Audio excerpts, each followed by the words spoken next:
ole hei tuna chuan in mohinga kan pai min lo hon amo momo te alu chop te ma ta hian marcha sauce kalau eyang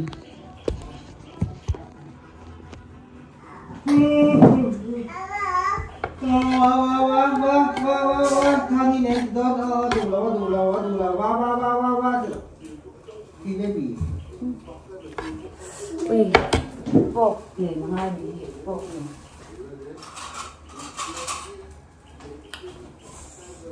bốc nhẹ này có bằng ai chất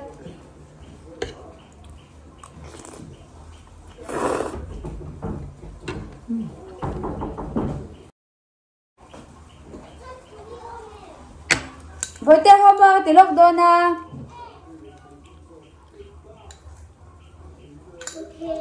lâu chỉ cần tới lúc phải là về ngay luôn những cái phốt đòn còn đây là chân hi hôm qua cái tí mà cho nín in đen này gặp phải lâu mua hôm qua cái tí rồi chết chán cũng gặp phải chuyện à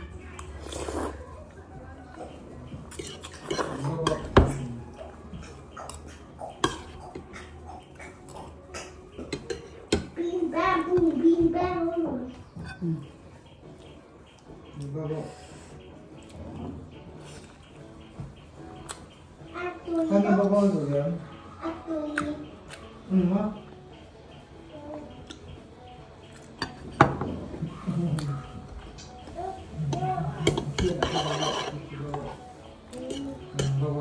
Tụi này chú in chơi hi ril rùa ông lẽ thút chuyện là xóa lâu bên mà in chơi lẽ thút gì ril rùa lằng lát gì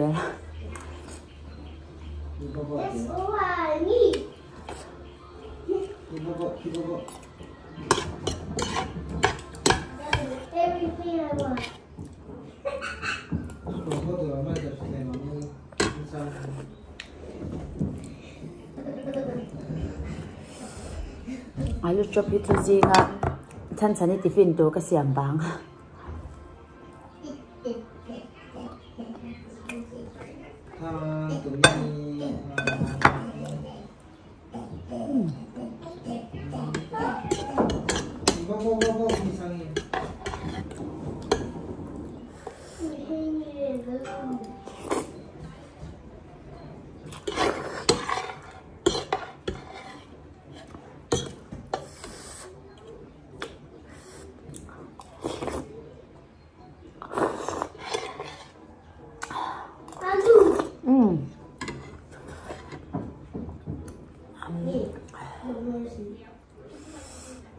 thật chả nhớ tôi bóc xìa Trên nó sang cái bao cái bao trên nó mua tí nào mua tí nào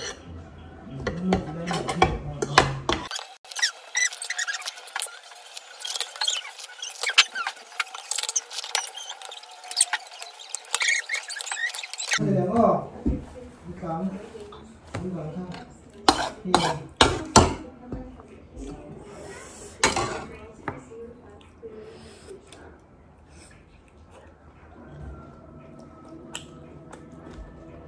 đó anh đó thì bao là sao đó thì nó cái nào hay cái chân chín về anh nghe một niệm mình share về châu cái đũa thì mẹ hay make up cái gì đón cái khăn mồm thì sao cái này lâu lúc tụi cái gì nó tụi cái hay tạm muốn đắng để hàng gì cái đồ xem chúng mình tan tới cho nên Singapore à tiếp housemate tên cả lâu rồi về lốp ba hay cái nên tàn tiệt cái nụ ba cái chân đàn tí về làm gì mà ngay cả đôi này cho nên có mấy là hàng sấy là ngay cả đủ tuổi tầm đàn gì nên cái là rồi sấy phèo về thôi nha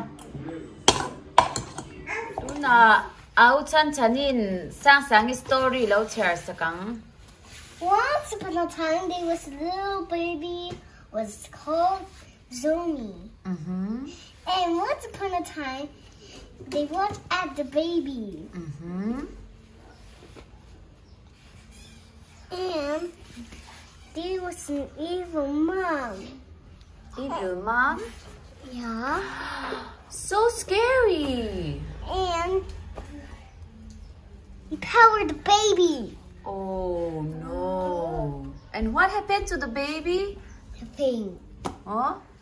Did the baby die? He go to the stairs and he watched as he doing. Mm-hmm. And Sasa, sleep. ngiti. And wait, what is this? Uh-oh.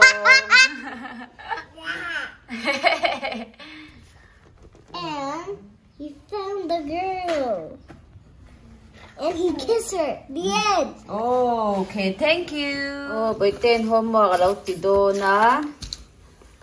Star ra muốn nhỉ, hết tạt ra nó muốn nào Big. Ano class ka na yan? 1 to 10 homework. Pagkat hey sama. Ông tổ đầu cái là mà chọn. Hey giờ ngay á, chọn. Tại không mọi người lệ, là cái này hey giờ mà sao lắm rồi.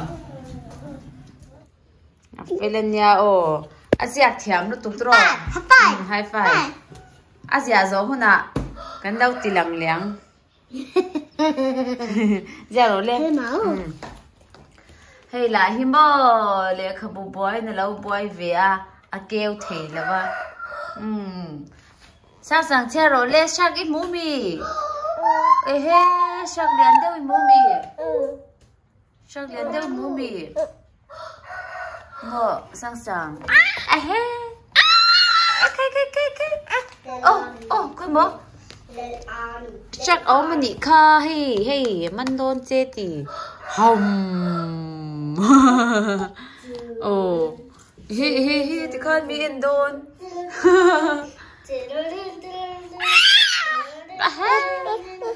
Oh, khơi. Adang enang. Oh, baby shark. Baby shark. Mommy shark. Mommy shark. Mommy shark. Oh. Shark a mummy. Oh, kakamo. Tunay tu hi azing tho trăng na keng kwal re mai ni. Hay mi dolphin te hi mo. Sang ni ta ni hi. Đâu keng kwal re. Ôi kha. Baka masus ano na rin tuhi. Nale. Giang le te le. Kare nom to. Ibian lo. Giang thiam. Por gazek. Giang thiam. Enteu. Vai para gazek thiam. Enteu. Oh. Boy. 6 là giang liang tu na. 6 7 8 9 homework at tilo ka. Nine. Ole. At siyan ten daw kala homework at tizo mamay. Anti boy kan lava kan narholo ka di ka. Analo to boy te.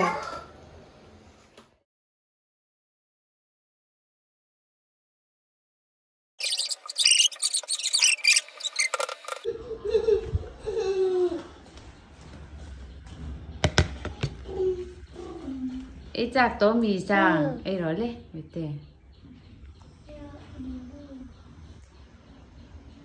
Phía din ê la hay gan. Phía khăn ê la. Ê chậu rõ.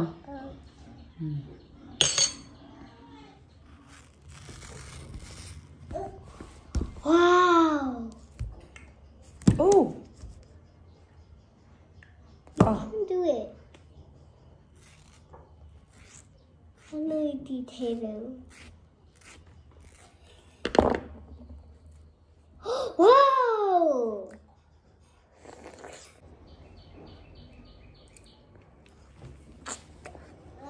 nghe ít cô tí xí là mi thấy hai mò he con bơi cột khác là em xin ui à bé về kha cột xí rõ cột xí đằng ô hey